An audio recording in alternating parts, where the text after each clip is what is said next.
Alam po nila na ito'y tahasan na paglabag sa karapatan ng isang mamamayan.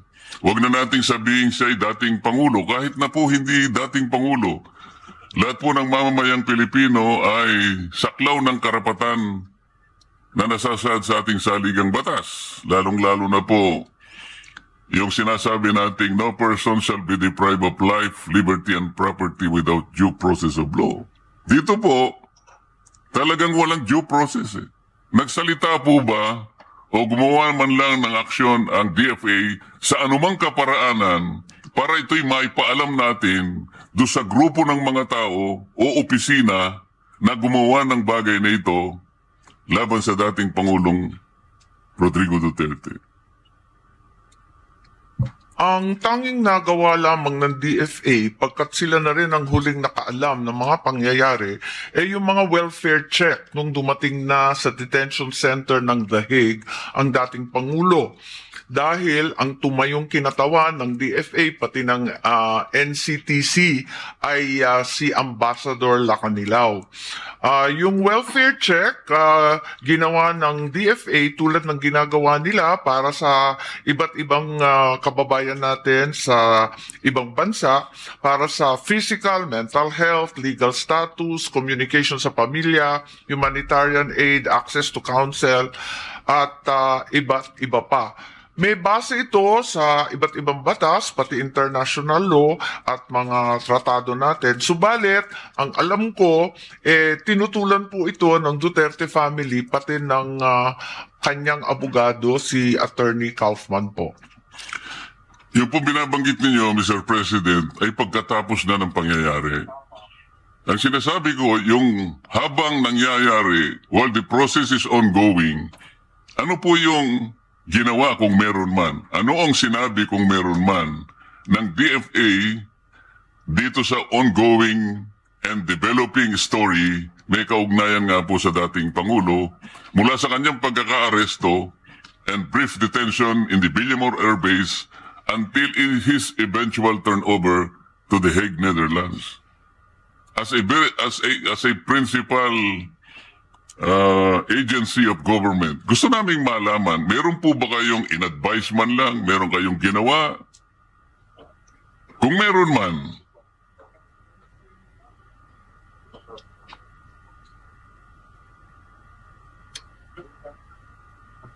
Yes, sa pakikinig ko sa DFA, hindi nila nabalitaan itong mga pangyayari kundi tulad natin, nakatutok lamang sa telebisyon at sa radyo hanggat tapos na ang lahat.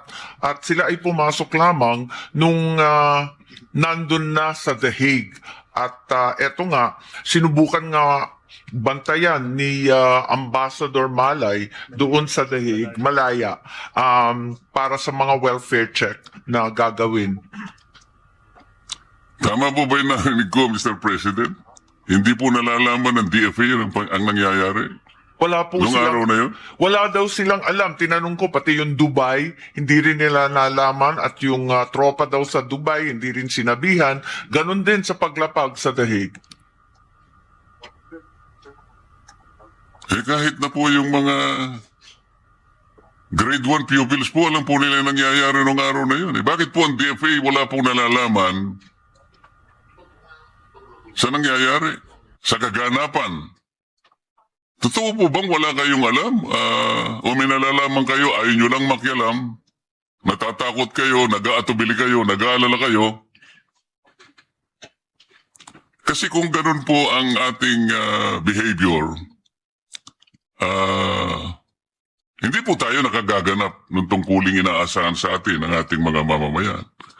Ang Department of Foreign Affairs po may malaking kinalaman dyan sapagkat magta-transport kayo, magta-turn over kayo ng isang mamamayang Pilipino, nagkataon na dating Pangulo ng Republika ng Pilipinas, wala kayong nalalaman, hindi nyo alam ang nangyayari. Paano maniniwala ang tao sa inyo, Mr. President? Siguro hindi tama yung unang sinabi kong hindi nalalaman kasi tulad nga ng sinabi, nakikita naman sa telebisyon at sa radyo. Subalit, sila'y nanonood lamang pagkat ang totoo, linihim ang mga pangyayari ito. Di ba po, binanggit ni Secretary John Vic Remulla na ito ay group effort ng iilang katao lamang. At sila-sila lang ang nag-uusap. Hindi naman na dinamay ang DFA, hindi naman sinabihan yung mga ibang dapat na nandun, yung National Transnational Council at Transnational Crime Council. Hindi naman sila sinabihan eh. Iilan lang talaga ang napiling nandun. Nakakatuwa pa nga dahil yung Villamor, kung tutuusin, talagang Air Force facility. Pero ang nag-take over yung PNP at naging caterer na lamang yung Air Force. Hindi rin daw nila alam. Sana'y magkaroon kayo ng magic, Mr. President. Mapaniwala ninyo ko doon sa ganong kababaw na pangangatwiran na talagang hindi nila alam.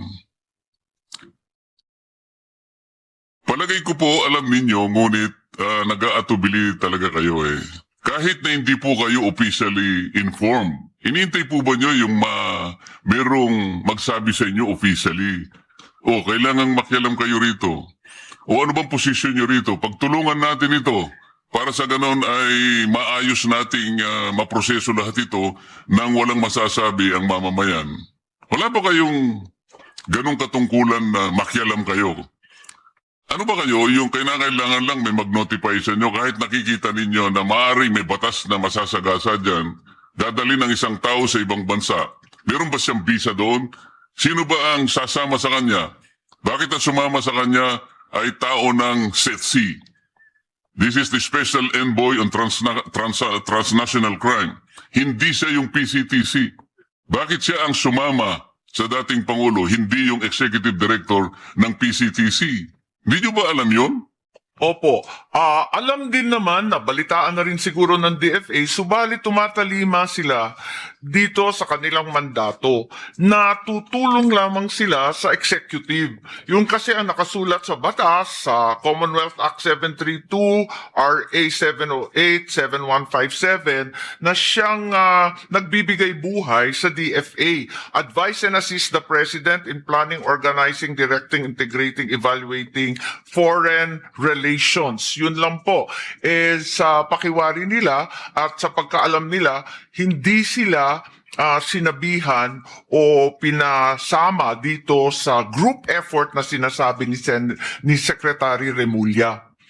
Masyado namang napaka-parokyal po nung tinuntun po ninyong argumento, Mr. President. Mas mataas pa po ba sa Constitution po yung sinasabi ninyong pinanggagalingan yung legal basis? Ang sinasabi po sa Constitution, dapat magkaroon ng due process ang isang mamamayan, lalo na kung ang pinag-uusapan ay yung kanyang buhay, yung kanyang kalayaan, at ang kanyang mga tinatangkilik.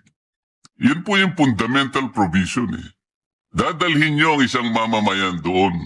Hindi po ninyo naisip na kasangkot kayo roon. Meron kayong responsibilidad para sa ganon ay madinig man lang kayo. Sapagkat meron kayong kaugnayan sa pangyayari at sa mangyayari do sa tao na kanyong dadalhin sa ibang bansa. Tama po? Yes, ang problema, Mr. President, Majority Leader, Senator Marcoleta, ang problema talaga yung mismong ahensya na siyang binigyan ng tuntunin na ipagtanggol ang due process at ang karapatang pantao ng bawat Pilipino ang siyang lumabag sa batas at sa ating konstitusyon. Sana yung DOJ ang gumawa po niyan, hindi po yung DFA ang maari nating sisihit sa pagkakataong ito. Mr. President, gusto ko pong linawin na hindi ko po sinisisi ang DFA. Ang totoo niyan, ang gusto ko po sanang sabihin, kung halimbawa man lang ay pumagitna sila, kahit ano man lang ang nai-contribute nila, baka sakaling hindi ganun ang nangyari. Kasi kung ipapamahala mo sa DOJ, kagaya po ng nangyari, by hindsight, makikita ninyo, the one that headed the DOJ, now ombudsman, siya pa yung promotor ng Bend the Law. Kaya hindi na po ako nagtataka ganun na nangyari. Kaya ganito po yung aking sinasabi ngayon. Baka naman, dahil sa inyong pamamagitan, may maisip naman ng mga taga-DOJ at taga-DILG at kung sino pa ang ehensiyang sumama dyan. Oo nga naman, may katwiran ng DFA. Anong malay nyo? Baka yung isang bagay na sasabihin nyo, baka yun ang nakapagpapago ng mga pangyayari. Di ba, Mr. President? Madam Sponsor? Bakit mas gumanda ka ngayon? O talaga. Senator Marcoleta, walang magawa. Maraming salamat po. At yun din ang sabi ng DFA, pag-aaralan po nila ang aabot kaya ng kanilang mandato at itutuloy-tuloy po ang welfare check kung hahayaan ng pamilya at abogado. O sige, nabanggit nyo rin lang yung welfare check na yan. Sino-sino ba yung nag-initiate ng welfare check at bakit naman bigla nyong naisip? Yun ba ay dahil nga sa pagsisisi ninyo hindi kayo nakapagsalita nung una at ngayon ay bumabawi kayo? Yung embassy staff, pangkaraniwang pumupunta sa konsulado, pumupunta at gumagawa ng consular welfare checks sa iba't ibang Pilipino na nakukulong sa ibang bansa. Yun nga, yung physical and mental health, tapos kung minsan, kung maaari, nagdadala sila ng psychiatrist, psychologist, doktor o nurse para makita, at abogado kung sakali wala silang abogado. Ang nakakapagtaka puro, Mr. President, nung gumawa ng welfare check, kung talagang nangyari nga ang welfare check, yun po yung panahon na napabalita na sinisikap ng mga partido dun sa ICC kung ano yung kalagayang pangkalusugan ng dating Pangulo. May nagsasabi kasi na meron na siyang cognitive impairment, kung ano man yon. Bakit doon lang kayo nakapag-isip na kailangan palang puntahan? Sino-sino po ba ang mga personalidad that constituted that welfare check group? Ang sabi po ng DFA, pag dating mismo ni Presidente Duterte sa The Hague, pinuntahan na nila sa ICC detention facility. So pumunta sila 24 July, tapos bumalik ulit nung 9 September para siguraduhin na okay siya. Pero yun nga, ang balita, kinakailangan muna sabihan ng pamilya kasi akala nila talagang sinusugod sila pati yung abogado kinabahan. Kung July po yun, malayo po yun. Kasi Marso pong dinala ang dating Pangulo sa The Hague. Kung pumunta kayo July, matagal-tagal na po yun. Kaya sinasabi ko po, parang naugnay dun sa pangyayari na sisasatin ang Pangulo dahil nga hindi siya fit for trial dahil nga sa napabalitang problema sa kanyang kalusugan. Doon naman napabalita na nagkaroon ng welfare check. Para ang nangyari po ngayon, kaya nyo chinecheck, para malaman kung fit siya na mag-undergo ng trial. Yun po yung naging konklusyon ng representasyon ito sapagkat sana pagkarating o kaya regularly ginagawa yon, hindi kayo mapag-aalinlanganan na ginawa nyo lamang yon sapagkat gusto nyo talagang ma-check kung fit or hindi. Baka merong nag-utos o may nag-suggest na sige nga tingnan natin kung hindi siya fit for trial. So parang merong bad faith ang pangyayari. Mr. Wala President. naman pong bad faith. Maaring hindi maliwanag ang aking salaysay. Paglapag na paglapag, ang ating embahada ay pumunta kagad sa dating Pangulong Duterte upang magbigay ng toiletries, clothing, winter gear. Malamig pa kasi noon nung Marso. So, pumunta sila kaagad-agad, binigyan ng winter gear po. Tapos, sinabihan na nga yung ICC at yung Dutch authorities na i-examine siya kaagad-agad kasi marami na ngang sakit ang dating Pangulo at gusto nila magbigay din at tumulong para sa humanitarian visa para sa mga opisyal, individual, pamilya na lilipad sa The Hague. So dumating sila doon, Marso kaagad-agad. May regular check-up, yung tinutukoy na July visit at saka yung September visit, follow-up na po yun. Sino-sino po ang mga katauhan na nag-constitute ng welfare check? Sino-sino sila?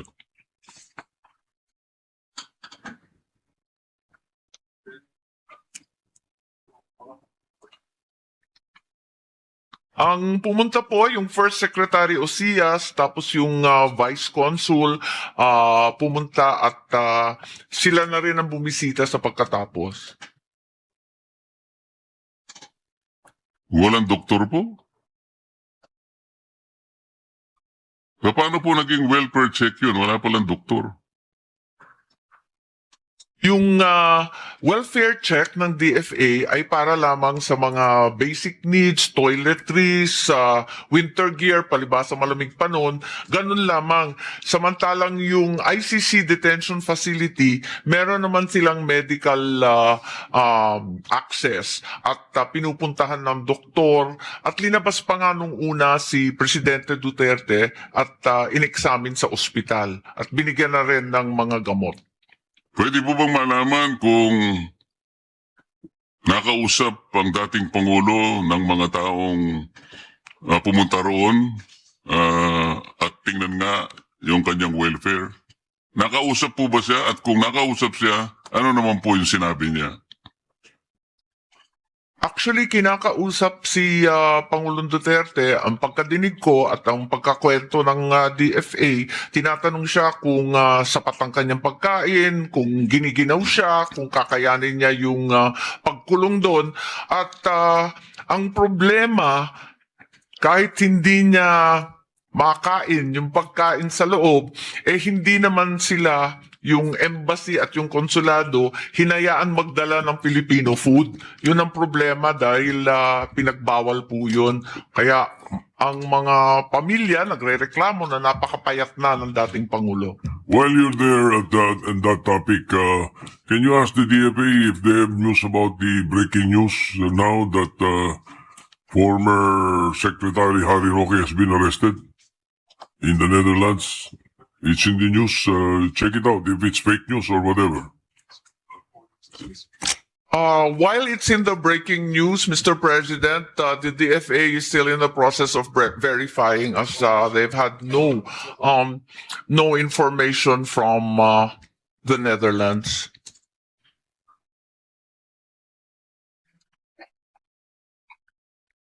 We will revert as soon as it is confirmed po. May I continue, Mr. President? Yes, please continue, Your Honor. So, yung welfare check group, nakita nila na yung pagkain ay hindi yun ang gustong kainin ng former president.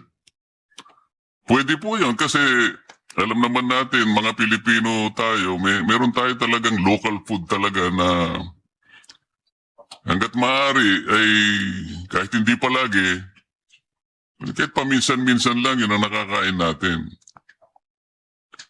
Hindi po ba nyo na ipakiusap sa kung sino man ang dapat kausapin do sa kanyang kinapipiitan na payagan nyo naman kumain ng ganito?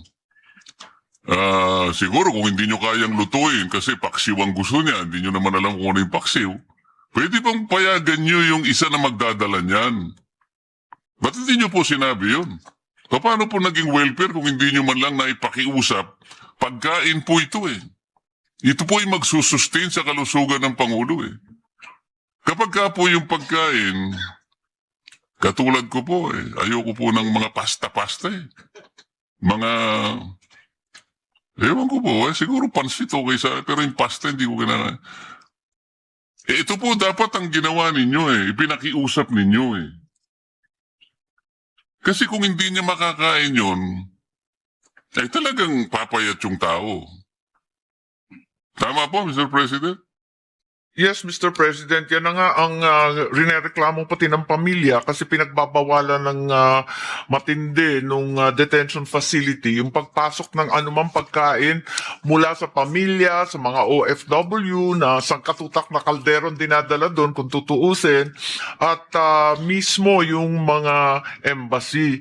Ang totoo, isang buwan bago makapag-schedule ng welfare visit pati ang pamilya at kapag na-late, talagang yung isang oras mo ay babawasan ng oras na na-late ka.